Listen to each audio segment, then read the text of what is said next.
The young politician. When Muhammad Ali Jinnah was old and full of authority, he liked to relax in the company of young people, with whom he would chuckle and joke, with patience that he seldom offered his contemporaries. After he had listened to boy students who came to him with their eager plans for improving the world, he would usually shake his finger at them and say, "Don't enter politics until you have made your pile." Jinnah had obeyed this dictum himself. He waited until 1906 when he was 30 years old and safe in his career and his fortune before he began any active work in the political affairs of India. His first aim was the Indian National Congress. Mahatma Gandhi once said that it was a matter of the greatest pleasure to him that the Congress was first conceived in an English brain. The brain was that of Allen Octavian Hume, a secretary of the Indian government who realized the need for a national forum in which the picked men, the most highly educated of the nation, could meet each year to secure greater freedom, a more impartial administration, and a larger share in the management of their own country. On 1st March 1883, when Muhammad Ali Jinnah was still at school in Karachi, Hume had written a letter in which he said that if 50 men, good and true, can be found to join as founders, an Indian Congress could be established. He was no sentimentalist. He challenged the people of India to produce the 50 wise men who would renounce personal ease and pleasure for India's cause. Let there be no more complaining of Englishmen being preferred to you, he wrote. If you lack that public spirit, that highest form of altruistic devotion that leads man to subordinate private ease to the public weal, that patriotism that has made Englishmen what they are, then rightly are these preferred to you. Rightly and inevitably have they become your rulers. And rulers and taskmasters they must continue. Let the yoke gall your shoulders ever so sorely, until you realize and stand prepared to act upon the eternal truth that self sacrifice and unselfishness are the only unfailing guides to freedom and happiness. The Indian National Congress was formed with this lofty purpose, and the first session was opened in Bombay in 1885. The character of Congress did not continue in Hume's terms of altruistic devotion, and it soon yielded to the vagaries of human nature. The members sometimes allowed their egos to come first and the public weal second. It was nevertheless true that this noble hope for India's freedom and happiness was the image, not of the Indians themselves, but of one of the English rulers and taskmasters. The founder members of Congress were mostly men who had been taught in English universities or by English teachers in India. During the early sessions, they showed no impatience with the slow, safe tempo of British reforms. Gopal Krishna Gokhale, afterwards a patron and friend of Jinnah, admitted that the present contract between India and England was a providential arrangement. W.C. Banerjee, the first president of Congress, said, "Much has been done by Great Britain for the benefit of India." He was grateful for the order, the railways, and the inestimable blessings of Western education. Dadabhai Nauroji returned from his political enterprises in Westminster, spoke of the benefits of English rule, of the darkness of Asiatic despotism, and the light of free English civilization. These compliments were printed in English newspapers, and they solved the British conscience. There seemed no reason to suppose that more could be done for India. Doctors, nurses, missionaries, social workers, and teachers travel out and spend the best years of their lives in the Indian hospitals and schools. There was much benevolence to cancel any selfish wish among the few who sought the rewards of profit or power. But the English had repeated in India the errors of their own educational reforms at home. The intellectual emancipation had begun at the top. Rural and primary schools, technical and industrial teaching were neglected. An Indian scholar wrote that a British pattern of character and education had been imposed on the upper classes. but nothing had been done to develop the indigenous ego of the Indian people.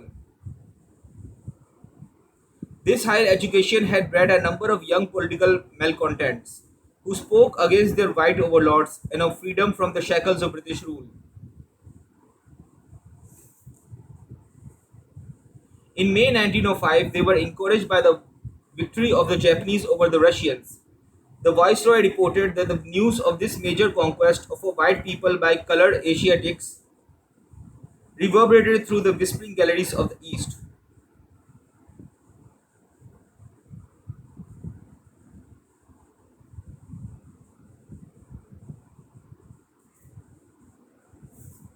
The whispers became loud and defiant. 5 months later, when Bengal was partitioned, a measure that gave the bolder agitators the signal they needed, there were terrible outrages in East India and an organized boycott of goods imported from Britain. The rulers were forced into stern punishments and reprisals. One of the alarming effects of the Bengal episode was on the character of Congress, so mild in its policy up to then. The dramatic appeal of the extremists against the British startled all India, and to hold their own as a political force, liberal-minded men like J.K. Gokhale and Dadabhai Naoroji had to assume a more belligerent look. At the next meeting of Congress, the first attended by Jinnah, Gokhale denounced the government of India for its determination to dismember Bengal at all costs. He said that the measure arose from a decision to suit everything to the interest and convenience of the civil service. Gokhale first recalled the inauguration of Congress in 1885 under the influence of a remarkable outburst of enthusiasm for British rule. At the end of his speech, he announced a lively change of policy. He said, "Above all, there is a general perception now of the goal towards which we have to strive. The goal of the Congress is that India should be governed in the interest of the Indians themselves, and that in course of time a form of government should be attained in this country similar to what exists in the self-governing colonies of the British Empire."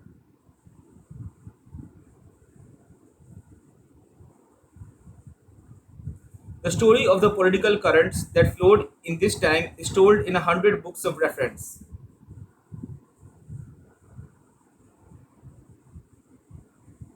It is necessary only to describe those immediate events that must have influenced Jinnah at this period of his life, when, having made his pile or the foundations of it, he decided to enter politics. It might seem that the old astrologer in Karachi was still busy with his prophetic scratchings in the dust, busy arranging the pattern of coincidences in Jinnah's life. He had been born only a few days before Queen Victoria was proclaimed Kaisar-e-Hind. He arrived as a student in London in the year of Mr. Gladstone's last great Liberal victory,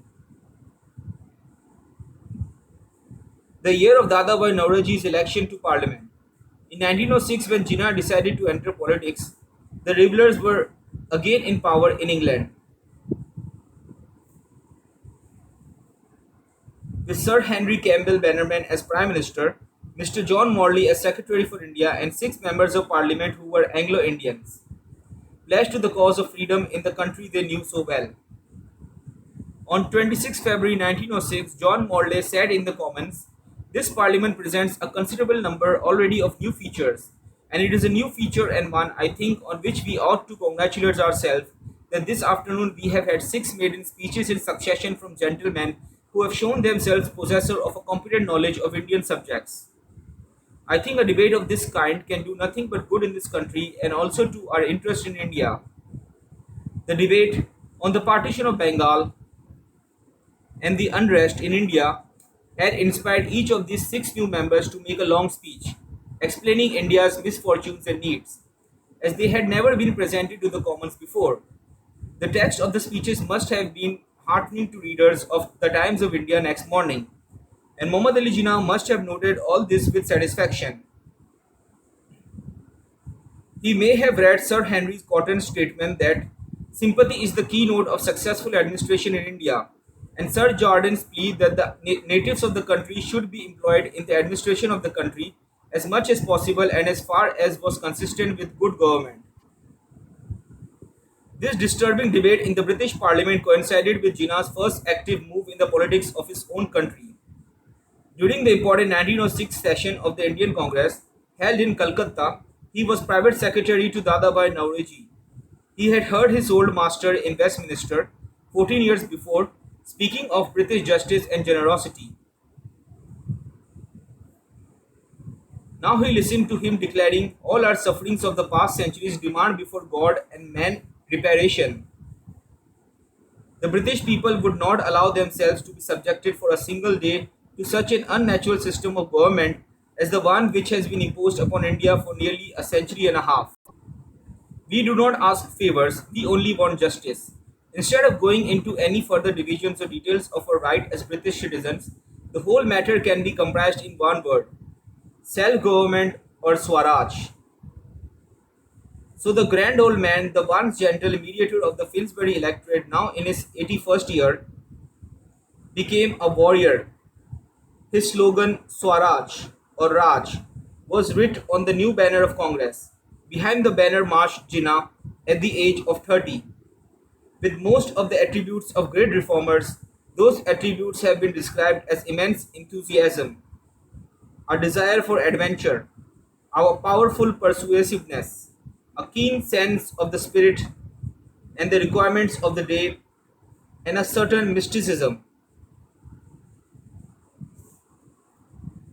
Jinnah had all these except mysticism. His advent into public life, with this small role at Dadabhai Naoroji's heels, was welcomed by all except his admirer Mrs. Naidu, who wrote, "Hi, hi, what has happened to this beautiful boy? Why has he meddled in politics?" The old Parsi lady still living in Bombay recalls both Jinnah and Mrs. Naidu during this year when the advocate became the young politician. Yes, she has said, "I remember Sarojini Naidu, she was in love with Jinnah, but he was never in love with her. He was cold and aloof. His career was all that mattered to him. She wrote love poems to him. But he was not the man to be enticed by romantic verses. He was fastidious and virtuous, and he spent his evenings with his law coat briefs. They used to call Mrs. Naidu the Nightingale of Bombay. I'm afraid that as far as Jinnah was concerned, she sang in vain. The extravagance of Mrs. Naidu's devotion must have been embarrassing to a man of Jinnah's nature," she wrote. "In the noontide hours, O love, secure and strong, I need thee not, but in the desolate hour of midnight, when an ecstasy of steady silence sleeps on the still mountains and the soundless deeps, and my soul hungers for thy voice." Mrs. Naidu's conception of Muhammad Ali Jinnah was overcolored. The true portrait of him at this time has an El Greco look, with grey, cold depths, lean, pale hands, which he washed almost every hour, and eyes that searched into a man's conscience. Except for the heavy lips, his face was that of a zealot, a Puritan, but one who made no laws for others that he did not already keep himself.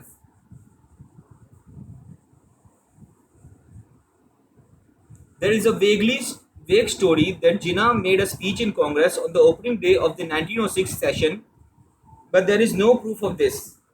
No words are recorded to let us know what was in the mind of the calm, relaxed figure who was so curiously free from those extremes of emotion usually found in his race. When another old friend of this time was asked, "But was Jinnah absolutely without passion?" he answered, "It may sound ridiculous, but I believe his only passion was for newspapers. He had them sent from all over the world. He cut pieces out of them, annotated them, and stuck them into books. He would do this for hours. All through his life, he loved newspapers." The habit endured 40 years later. Even when he was dying, the eager interest in what was happening everywhere, always, he was to peer ahead. The past had no allure for him. When he went to see one of the great Parsi aristocrats of Bombay in his fabulous palace by the sea, Jinnah would hurry through the galleries thronged with treasures, ancient bronzes brought from southern India, and exciting, delicate Mughal paintings. All he sought was a sofa in a corner where he could ensnare his host and talk politics at him, rather than with him late into the night.